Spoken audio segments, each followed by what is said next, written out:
Sequence के साथ चलते आ रहे हैं। पहले हमने पढ़ा था कि हमारी बॉडी क्यों डाइल्यूट और कंसंट्रेटेड यूनिट बनाती है। फिर हमने पढ़ा था डाइल्यूट यूनिट कैसे बनता है। फिर हमने पढ़ा कंसंट्रेटेड यूनिट क्यों बनता है। कंसंट्रेटेड यूनिट से एक और चीज निकल गई है, मेडुला जो इंटरस्टिशियल फ्लूइड है वो क्यों कंसंट्रेटेड होता है। अब आप देख रहे हैं ये जो लूप ऑफ हेनले है इसमें ऐसी क्या खासियत है कि इस लूप ऑफ हेनले से जो इसको मैं खोल के यहाँ बना रहा हूँ।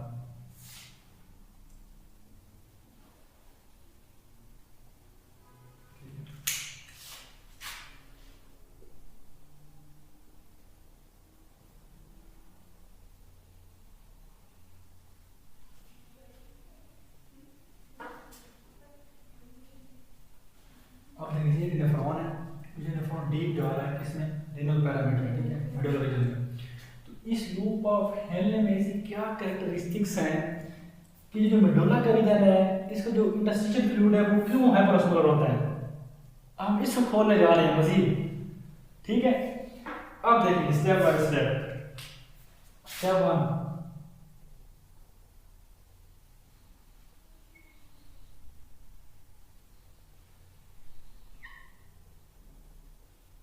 सपोज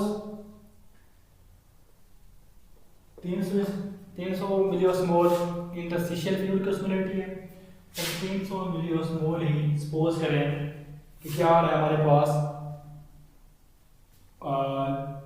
जो मतलब कि फ्लूइड आ रहा है ग्लोमेरुलर फिल्ट्रेट उसकी ऑस्मोलिटी और इंटरस्टिशियल फ्लूइड की ऑस्मोलिटी सेम है, ठीक है, सपोज करें। उसके बाद नेक्स्ट आप देखें 300 नेक्स्ट नंबर 2 पे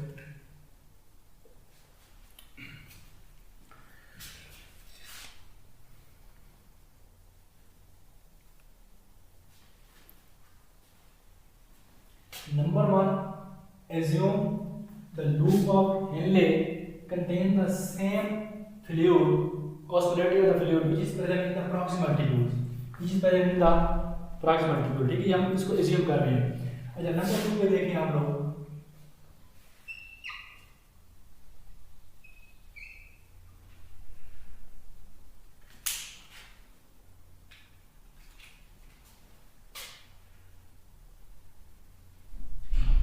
here is 300, here is also 300 and here is 200, ठीक है। अब हमने ये कहा था कि ये जो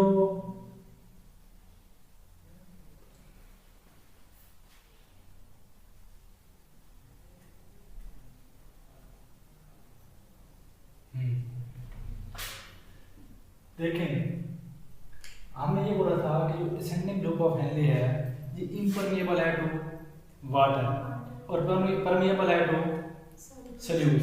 तो यहाँ से सॉल्यूट्स मॉलिक्यूल यानी कि through the sodium potassium pump के थ्रू इंटरस्टिशियल फ्लूइड मूव करेंगे, ठीक है। तो यहाँ की ऑस्मोलिटी डिक्रीज हो जाएगी, तो यहाँ की ऑस्मोलिटी क्या हो जाएगी 300 से 400, ठीक है, इंक्रीज कर जाएगी इंटरस्टिशियल फ्लूइड की, मेडुलरी इंटरस्टिशियल फ्लूइड। अच्छा उसको नंबर 3 पे देखिए आप, नंबर 3 पे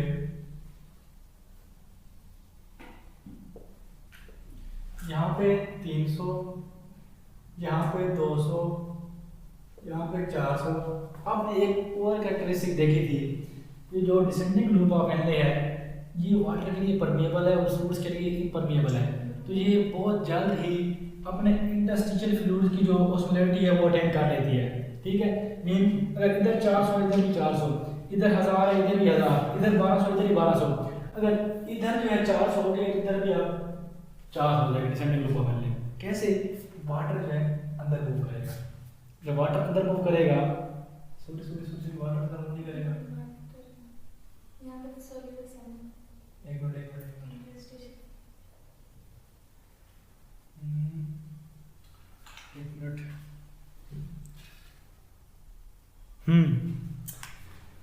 हाँ डॉक्टर रहमान आपने मेरी गलती नहीं बोली, मैंने क्या गलती की जरा बताएं। गलती आपकी ये की है कि दूसरे पॉइंट पे आपने female sending loop of Henle का लिख दिया, लिखना आपने इसका था डिसेंडिंग लूप ऑफ हेनले का लिखना था। नहीं लिखना है ठीक है बिल्कुल, लेकिन मैंने इधर ड्रा कर दिया है कि वाटर इन हो रहा है, हालांकि यहाँ यहाँ से वाटर आउट होता है। और आप लिखते ही ना मैं तो आपको सुन के पूरे लगती ठीक है, देखें इधर देखें, बिल्कुल बहुत सिंपल है, एंजॉय करें। Descending group of energy water के लिए परमेबल है और वाटर यहाँ से एक्सक्रीट आउट होता है, ठीक है, रीअब्सॉर्ब होता है। जब वाटर यहाँ से रीअब्सॉर्ब होता है तो जैसी सी बात है यहाँ पे स्लूड ज़्यादा आ गया है, जब यहाँ पे स्लूड ज़्यादा आ गया तो जैसी सी बात है यहाँ पे स्लूड कम है, ये यहाँ पे ऑस्मोलैरिटी कम है, यहाँ पे ऑस्मोलैरिटी ज़्यादा है। तो जिस एरिया में स्लूड ज़्यादा है वाटर ऑस्मोसिस के थ्रू उस एरिया में जाएगा जहाँ पे स्लूड ज़्यादा होगा, ठीक है। तो अब जैसी बात है यहाँ पे स्लूड कम है तो यहाँ पे स्लूड ज़्यादा है, तो ऑस्मोसिस के थ्रू वाटर जो है मोर स्लूड वाले एरिया की तरफ आएगा। अब यहाँ का भी 400 यहाँ का भी 400 हो जाएगा, ठीक है, इक्विलिब्रियम मेंटेन कर लेगा वाटर। अब नेक्स्ट नंबर 4 पे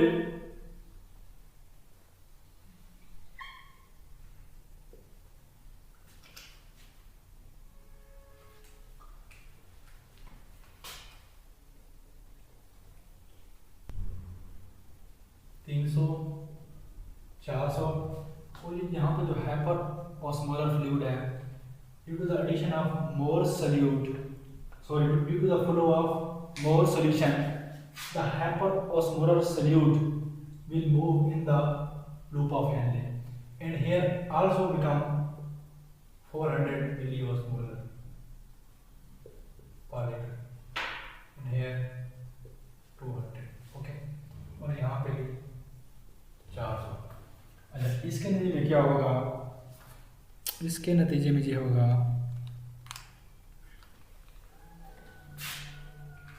नंबर 5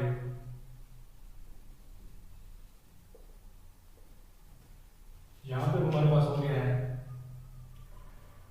400, यहाँ पे हो गया हमारे पास 400 और यहाँ पे भी हमारे पास था 400, ठीक है। अब देखें, पहले यहाँ पे था 300, यहाँ पे भी था 300, तो इधर जो है वाटर क्या क्या सॉल्यूट्स मॉलिक्यूल क्या हुए, रीअब्सॉर्ब हुए, और यहाँ पे ऑस्मोलैरिटी डिक्रीज हो गया और यहाँ पे ऑस्मोलैरिटी इंक्रीज कर गई। अब सेम ये कंडीशन आ रही है, यहाँ पे 400, यहाँ पे 400, यहाँ पे भी 400, लेकिन उसके लिए क्या होगा, ये जो असेंडिंग ग्रुप है यहाँ से जो सॉल्यूट्स मॉलिक्यूल है वो क्या होंगे रीअब्सॉर्ब होंगे इनटू द इंटरस्टिशियल फ्लूइड, ठीक है, और यहाँ पे क्या होगी ऑस्मोलैरिटी बढ़ जाएगी, 500 हो जाएगी, ठीक है। जब यहाँ पे 500 होगी, जब यहाँ पे बढ़ी थी तो उसके नतीजे में वाटर ऑस्मोसिस के थ्रू रीअब्सॉर्ब हुआ था, उसके नतीजे में डिसेंडिंग ग्रुप ऑफ Henle में भी ऑस्मोलैरिटी इंटरस्टिशियल फ्लूइड के इक्विलिब्रियम में आ गई थी। तो सेम इधर भी जो है आप नंबर 6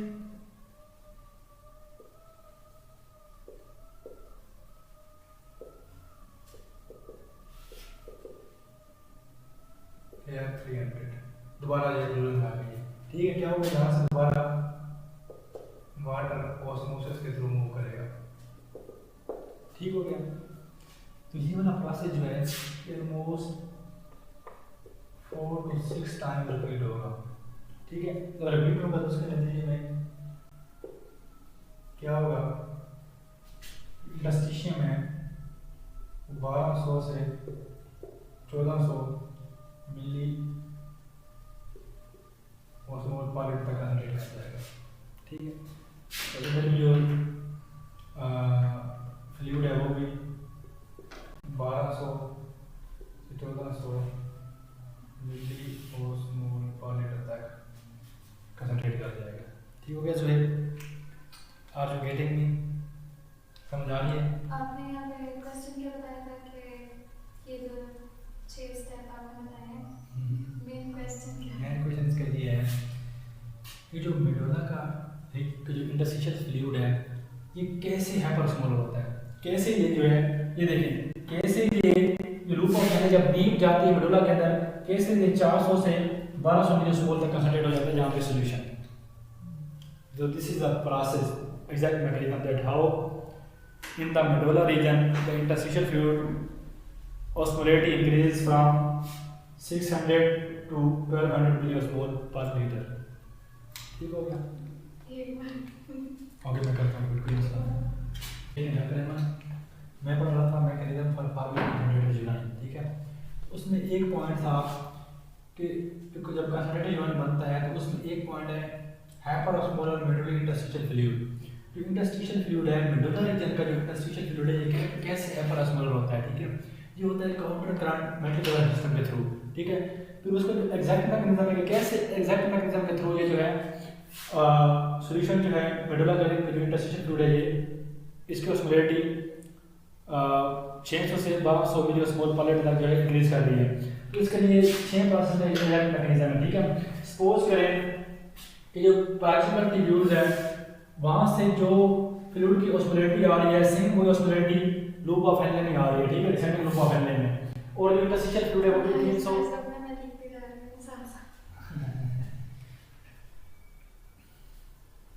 उर्दू में लिखनी है।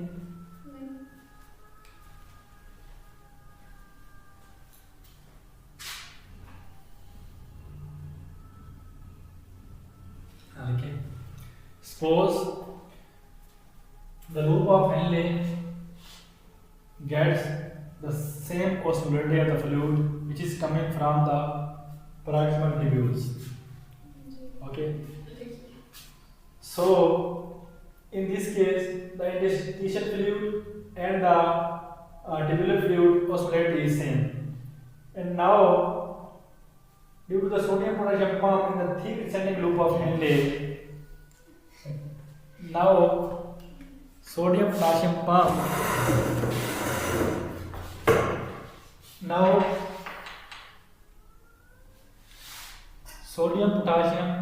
in the thick ascending loop of Henle, solutes molecule will move into the interstitium and interstitial sodium potassium pump will move the solutes, will move the sodium actively in the interstitium and potassium chloride co-transport.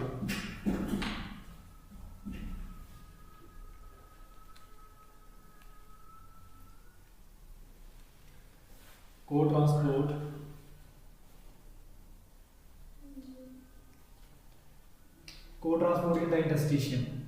So the interstitial fluid osmolarity increases up to 400 milliosmol.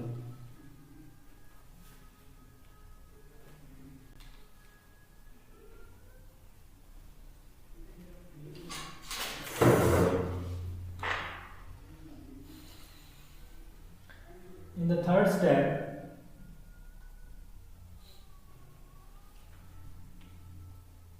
water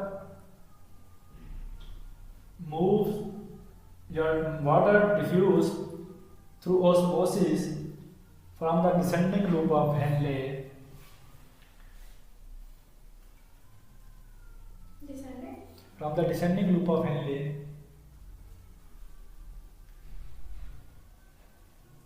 into the interstitium and attain equilibrium, and tubular fluid attain equilibrium with the interstitial fluid like 400 milliosmol per liter. Water जो है osmosis के through move करता है loop of Henle में, descending loop of Henle में interstitial, हाँ, descending loop of Henle से interstitium. इसके उसके बाद क्या होगा, ये इसकी जो ऑस्मोलरिटी है ट्यूबुलर फ्लूइड की डिसेंडिंग लूप ऑफ हेनले में वो इक्विलिब्रियम में आ जाएगी किसके, with the interstitial fluid.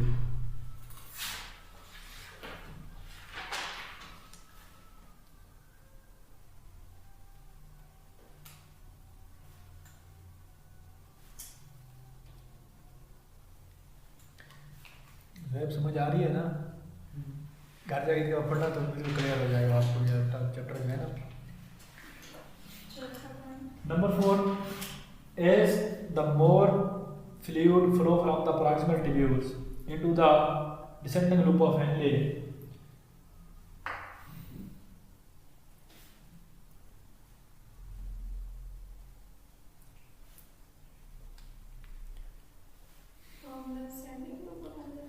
from the descending loop of Henle,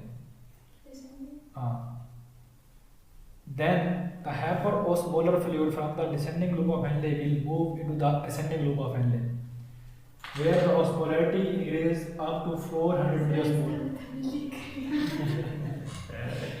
अच्छा ठीक है, प्रॉक्सिमल फ्लूइड से डिसेंडिंग लूप ऑफ हैंडले में फ्लूइड मूव करता है उसके बाद। हाँ, उसके बाद जो है hyperosmolar fluid descending loop of Henle से ascending लूप ऑफ Henle में मूव करेगा। Hyperosmolar fluid.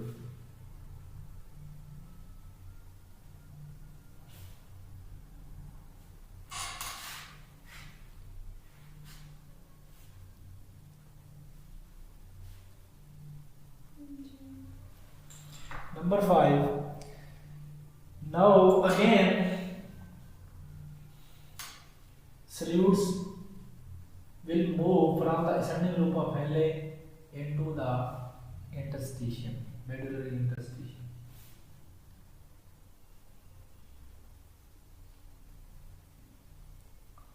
वीडियो बहुत लंबी हो गई है।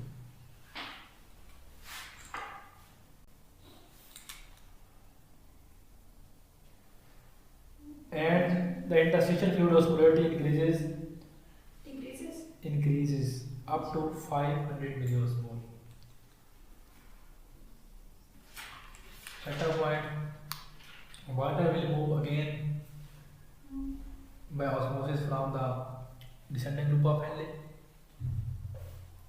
and it attains tubular fluid attains descending loop of handle and the tubular fluid in the descending loop of Henle attain equilibrium with the osmolarity of the interstitial fluid. And now this whole process repeats from 4 to 6 times, and the osmolarity increases from 1200 to 1400 in the medulla. In the tubular fluid इसके आगे In the tubular fluid, so in the tubular fluid attains attains equilibrium with the osmolarity of the interstitial fluid.